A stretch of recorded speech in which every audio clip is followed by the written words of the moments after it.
ধুর ধুর ধুর, কদিন ধরে যা বৃষ্টি শুরু হয়েছে, হ্যাঁ, জীবন একেবারে জের বার করে দিল। কি গোপাল, বাজার থেকে ফিরছো? হাতে বাজারের থলি নিয়ে আর কোথা থেকে ফিরবো বলুন তো? তা কি কিনলে বাজার থেকে?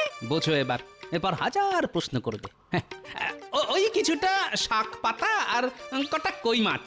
ভালো ভালো, তা কই মাছ দিয়ে তেল কই হবে নিশ্চয়ই। তেল কই হবে নাকি কই তেল হবে সেটা একমাত্র আমার অন্দরমহলের সাম্রাজ্ঞী বলতে পারবেন। তা এই বর্ষার মধ্যে আপনার ছাতা কই? নদীতে স্নান সেরে ফিরছি যে, তাই ভিজলেও তেমন ক্ষতি হবে না। অ তা গোপাল, বাদলায় কাটছে কেমন? তা এক প্রকার খাসা, ঘরের বাইরে বেরোলেও ছাতা, আবার ঘরের ভেতর থাকলেও ছাতা। কেন কেন, ঘরের ভেতরে ছাতা কেন? চাল দিয়ে জল পড়ে বুঝি? তা পরে বই কি, পরেই যখন তখন সারিয়ে নিচ্ছ না কেন? সারাতে তো পারি, কিন্তু ওই যে লোভ। লোভ? কিসের লোভ? ঘরের ভেতর ছাতা মাথায় দিয়ে বসে থাকার লোভ। আসলে কজন ভাগ্যবান আর ঘরের ভেতর ছাতা মাথায় দিয়ে বসে থাকতে পারে বলুন? তোমার কথার মর্ম ঠিক বুঝলাম না। আসলে আমি যতদূর শুনেছি, তাতে বর্ধমানের মহারাজ আর কুচবিহারের রাজামশাই ঘরের ভেতর ছাতা মাথায় দিয়ে বসে থাকেন। আরে সে তো সাধারণ ছাতা নয়, সে তো রাজছত্র। আর ঘর নয়, ঘর নয়, বসে থাকেন রাজসভায়। জানি তো, কিন্তু আমি তো ছোটখাটো মানুষ, তাই ভাঙা ঘরই আমার রাজসভা, আর ছেঁড়া ছাতাই আমার কাছে রাজছত্র। তোমার সঙ্গে কথায় পারে কার সাধ্যি, আর রঙ্গরসিকতাতেও তো তুমি সকলের চাইতে এগিয়ে। চলি চলি হে। আসুন, তবে সাবধানে যাবেন, কদিনের বৃষ্টিতে রাস্তায় যা কাদা।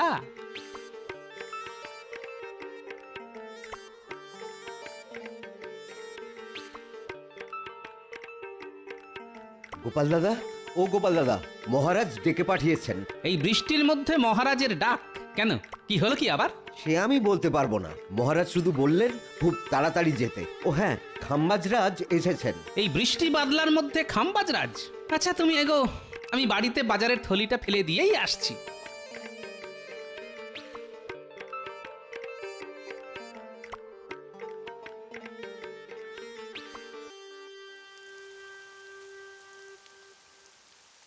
গিন্নি, আরে গিন্নি, কোথায় গেলে গো?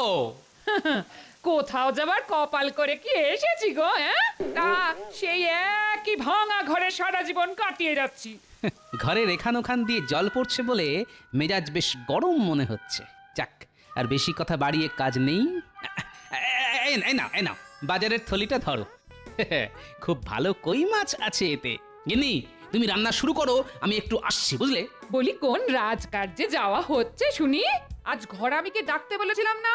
হ্যাঁ, আরে ঘরামিকে ডাকতেই তো যাচ্ছি, তবে যাবার আগে একবার রাজবাড়িতে ঘুরে যেতে হবে। মহারাজ ডেকে পাঠিয়েছেন। আহ, আবার সেই মহারাজ! কি মন্দ রে, মহারাজ যে তোমাকে বশ করেছেন কে জানে।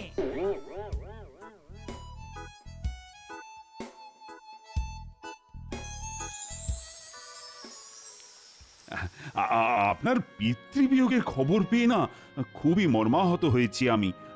তবে কি আর করবেন বলুন, কেউ তো চিরকাল আর বাঁচে না। আসলে অনেক বয়স হয়ে গেলেও আমার বাবা বেশ শক্ত সমর্থই ছিলেন। হঠাৎ কি যে হলো, দুদিনের জ্বরেই সব শেষ। মহারাজ, আমাদের আর বেশি দেরি করা ঠিক হবে না। বৃষ্টিটা বাড়ছে, তাই যা বলতে এসেছেন সেটা বলে দিন। ও হ্যাঁ, বলছি। এসো এসো গোপাল। গোপালও এসে গেছে, ভালো। হ্যাঁ, আপনি আসাতে আমি ওকে খবর পাঠিয়েছিলাম। আসলে মহারাজ কৃষ্ণচন্দ্র, কদিন বাদেই তো বাবার শ্রাদ্ধের অনুষ্ঠান, তাই আমি তোমার দ্বারস্থ হয়েছি। ওই দিন আমার বাড়ি এসে আমাকে পিতৃদায় থেকে মুক্ত করতে হবে তোমায়। হ্যাঁ, যাবো বই কি, নিশ্চয়ই যাব। তবে যা লাগাতার বর্ষা চলছে। ওসব কোনো কথা শুনবো না আমি, তোমাকে আসতেই হবে। গোপাল, তোমারও নিমন্ত্রণ রইলো, আসতে হবে কিন্তু। আসলে নিন্দুকেরা আড়ালে আবডালে বলে আমি নাকি মহারাজের ছায়া, তা মূর্তি গেলে ছায়া তো যাবেই। বেড়ে বলেছো তো গোপাল। তাহলে ওই কথাই রইলো, আগামী বুধবার শ্রাদ্ধ, ওই দিন তোমরা আসছো, কেমন? এ কি মন্ত্রী, তুমি এমন ঠিক করে হাসছো কেন? বারে, হাসবো না? এতদিন রাজা কৃষ্ণচন্দ্রের পাগড়ি ঢাকা মাথাই আমরা দেখে এসেছি, কিন্তু আজ পাগড়ি খোলা। আর দেখুন দেখুন মহারাজ, কৃষ্ণচন্দ্রের মাথায় পাকা চুল। হ্যাঁ, কই দেখি দেখি। তাই তো, কৃষ্ণচন্দ্র, এই বয়সে তোমার মাথায় পাকা চুল কেন? ইয়ে মানে আসলে রাজ্য চালানোর চিন্তা তো, মনে হয় ওই চিন্তাতেই চিন্তা? উহ, দেখো, রাজ্য আমিও চালাই, আর তোমার থেকে আমার বয়সও বেশি। কই, আমার মাথায় একটা চুলও তো এখনো পাকেনি। তা মহারাজ কৃষ্ণচন্দ্রের এইটুকু একটা রাজ্য চালাতে যদি চুলই পাকিয়ে ফেলতে হয়, তাহলে এক কাজ করুন না কেন, আপনার রাজ্য ভার আমাদের মহারাজের হাতে সঁপে দিয়ে আপনি বিশ্রাম নিন। না হলে যে দুদিনেই সব চুল সাদা হয়ে যাবে। হ্যাঁ, বেড়ে বলেছো মন্ত্রী, হ্যাঁ? এই জন্যই বলে স্বভাব যায় না মূলে। হ্যাঁ, বাবার শ্রাদ্ধে নেমন্তন্ন করতে এসেও মহারাজকে খোঁচা মারতে ছাড়ছে না। কৃষ্ণচন্দ্র, আমি তাহলে উঠছি। কি আর করবে বলো, গুরুজনের শ্রাদ্ধে তো আর পাগড়ি পরে যাওয়া যায় না, তাই পাকা চুল নিয়ে যেও। হ্যাঁ, আসছি আসছি তাহলে। তোমাকে আর আসতে হবে না, তোমাকে আর আসতে হবে না, বাকি পথ আমরা চলে যেতে পারবো। তুমি বরং তোমার মাথার পাকা চুলটা একটু সামলাও। হ্যাঁ,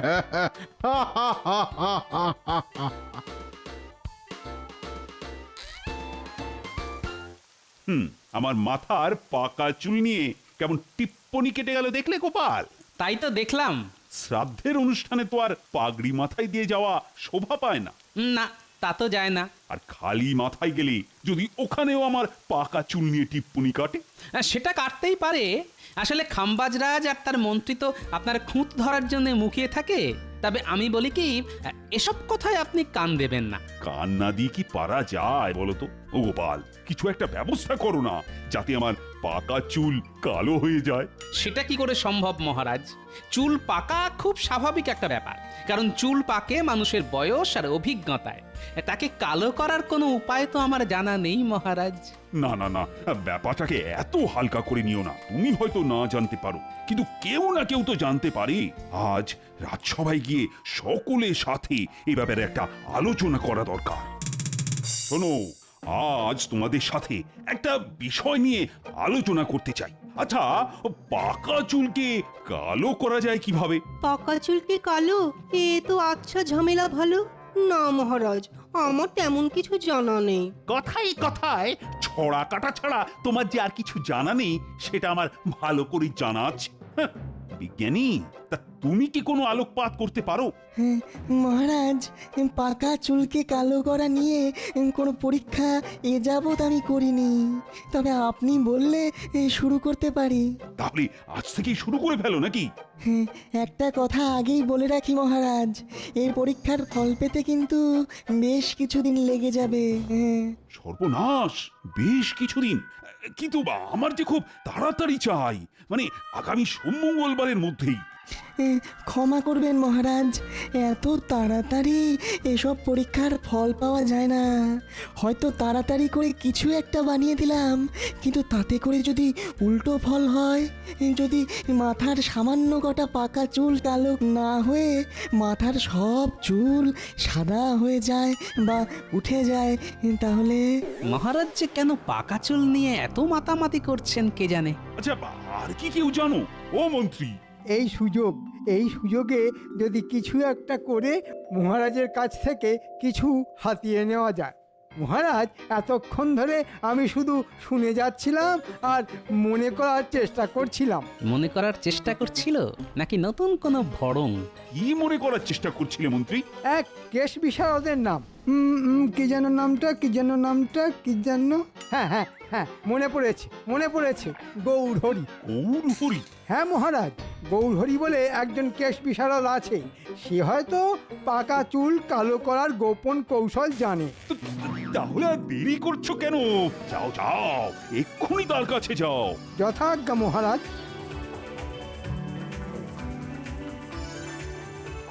দেখলে তো গোপাল, পাকা চুল কালো করার উপায় আছে। আসলে তুমি না দিনে দিনে একটা অকর্মার ঢেঁকি হয়ে যাচ্ছ। আমি না হয় অকর্মার ঢেঁকি, কিন্তু মহারাজের পাকা চুলকে কালো করতে মন্ত্রীরা তো উৎসাহ কেন? না, ব্যাপারটার উপর নজর রাখতে হবে দেখছি।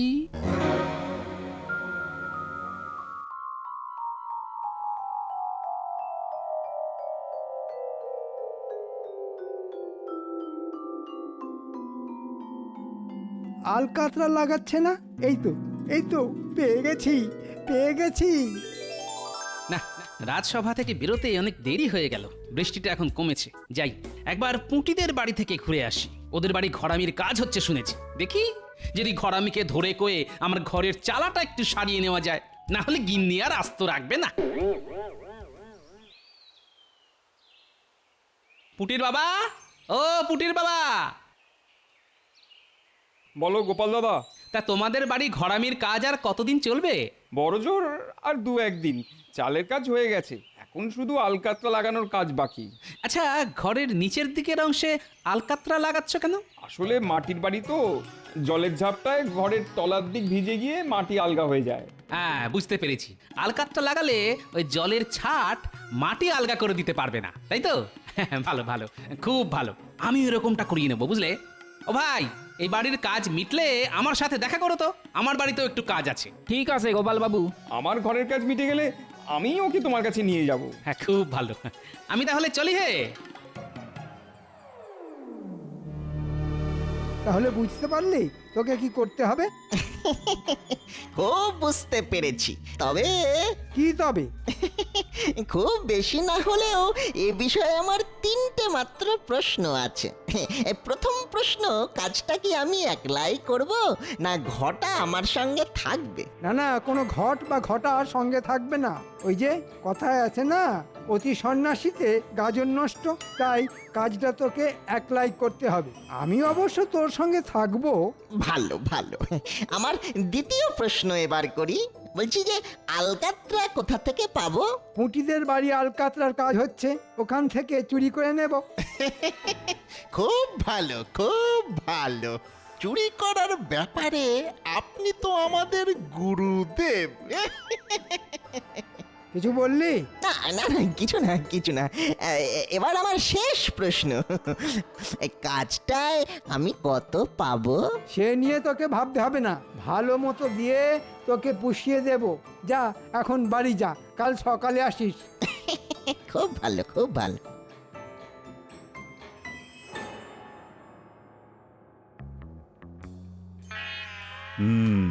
মন্ত্রী তো বলে গেল কেশ বিশারদকে নিয়ে আসবে, কিন্তু কবে আসবে? আমি এসে গেছি মহারাজ, আর সেই সাথে কেশ বিশারদের খবরও নিয়ে এসেছি। তাই নাকি? তা মন্ত্রী সে কি পারবে? খুব পারবে, তবে তার দক্ষিণাটা একটু বেশি। কত? আগে 300 মোহরের কমে সে রাজি হচ্ছে না।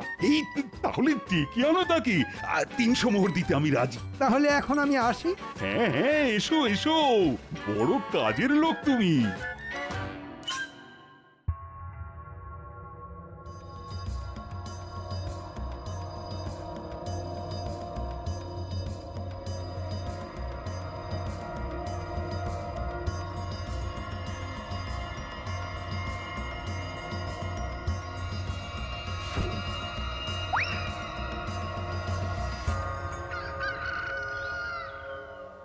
আরে কি হলো কি গিন্নি? আরে মুড়ি টুড়ি কিছু দাও, খেয়ে দে থলি হাতে করে একবার বাজারটা ঘুরে আসি। দিচ্ছি আর একটু সবুর করো। কি ব্যাপার পুঁটির বাবা, তুমি এলে, ঘরামি কই? আমার সর্বনাশ হয়ে গেছে গোপাল দাদা, আমার সর্বনাশ হয়ে গেছে। কেন, কি হয়েছে? কাল রাতে আমার বাড়ি থেকে কেউ আলকাতরা হাঁড়ি চুরি করে নিয়ে গেছে। হ্যাঁ, আলকাতরার হাঁড়ি চুরি করে নিয়ে গেছে মানে? আলকাতরার রং কালো, আবার কাঁচা চুলের রঙও কালো, তাহলে কি? চলো তো দেখি। গিন্নি, আমি একবার পুটিদের বাড়ি থেকে আসছি।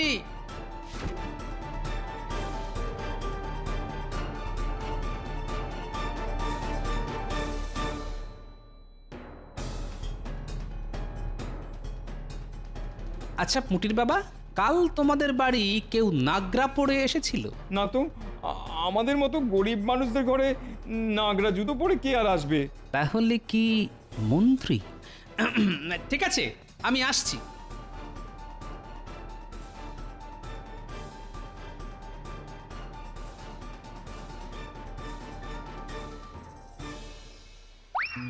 কি মজা! 300 মোহর রোজগার হবে। সেই আনন্দে যাই বাজার থেকে দেখে শুনে জোড়া ইলিশ কিনে আনি। মন্ত্রীমশাই জোড়া ইলিশ কিনতে গেল। এই ফাঁকে যা করার করে ফেলতে হবে। মন্ত্রীগিন্নি এখন হয়তো পুজোর ঘরে, এদিক ওদিক ভালো করে দেখতে হবে। আ, আ, আ, যা অনুমান করেছিলাম ঠিক তাই। এবার দেখো মন্ত্রীমশাই আমার খেলা।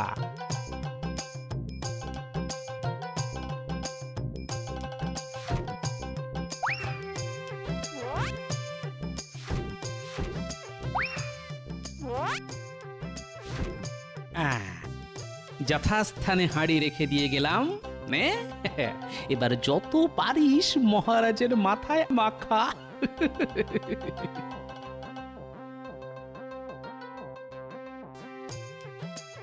এই নাও পুটির বাবা, তোমার আলকাতরার হাঁড়ি। এ হাঁড়ি তুমি কোথায় পেলে?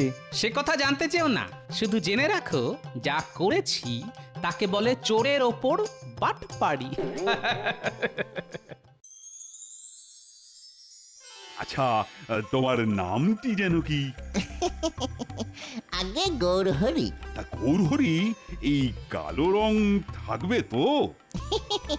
কি বলছেন কি রাজামশাই? সারা জীবন থাকবে।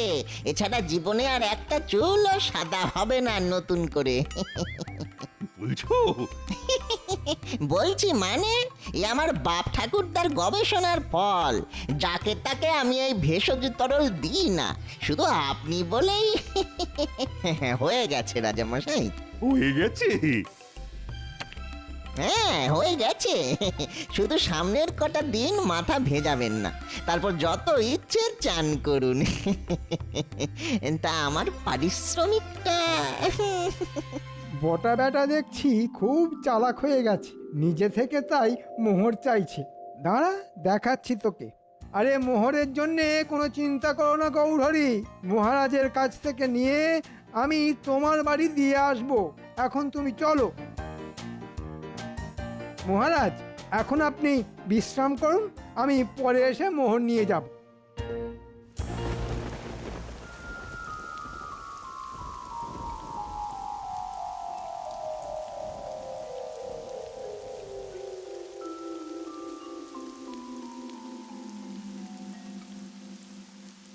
কি আনন্দ, কি আনন্দ! আর যে একটাও পাকা চুল নেই। ভেতরে আসতে পারি মহারাজ? আরে আসবে বই কি, অবশ্যই আসবে। আর এসে নিজের চোখে দেখে যাও, মন্ত্রী রানা কেশ বিশারদ কি অসাধ্য সাধনটাই না করেছে। সত্যি গোপাল, তুমি না দিন দিন একটা অকর্মা ধাড়ি হয়ে যাচ্ছ। তা হয়তো হচ্ছি, তবে কাল খাম্বাজ রাজার বাড়ি যাবেন তো? আরে সে তো যাবই, আর তাকে গিয়ে এই কালো চুলও দেখিয়ে আসবো। কিন্তু যা বৃষ্টি। সে নিয়ে তোমায় চিন্তা করতে হবে না, আমি ঢাকনা দেওয়া রথে চড়েই যাব। যথা আজ্ঞা মহারাজ।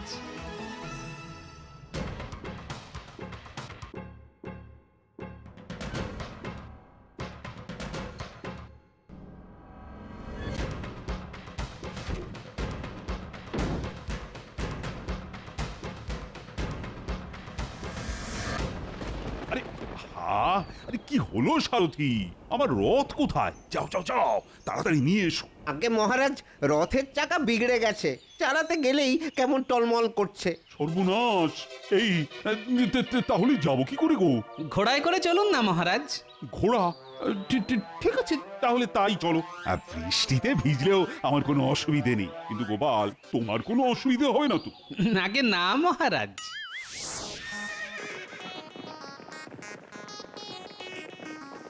কি মুশকিল! এ তো ঝমঝমিয়ে বৃষ্টি নামলো। সামনের ওই গাছের তলায় গিয়ে দাঁড়াবেন, চলুন। বৃষ্টি কমলে আবার না হয় ঘোড়া ছটাবো। এ কি মহারাজ, আপনার পোশাকে এত কালো রং এলো কোথা থেকে? এ বাবা, আইস, এ তো দেখছি মাথা থেকে গড়াচ্ছে। কই দেখি দেখি। হ্যাঁ হ্যাঁ, বেটা বেটা কেশ বিশারদ আমায় ঠকিয়েছে। এটা বলেছিল রং নাকি সারা জীবন থাকবে। সে হয়তো ঠিকই বলেছিল, কারণ সে তো মাখাতে এসেছিল আলকাতরা, যা একবার শুকিয়ে গেলে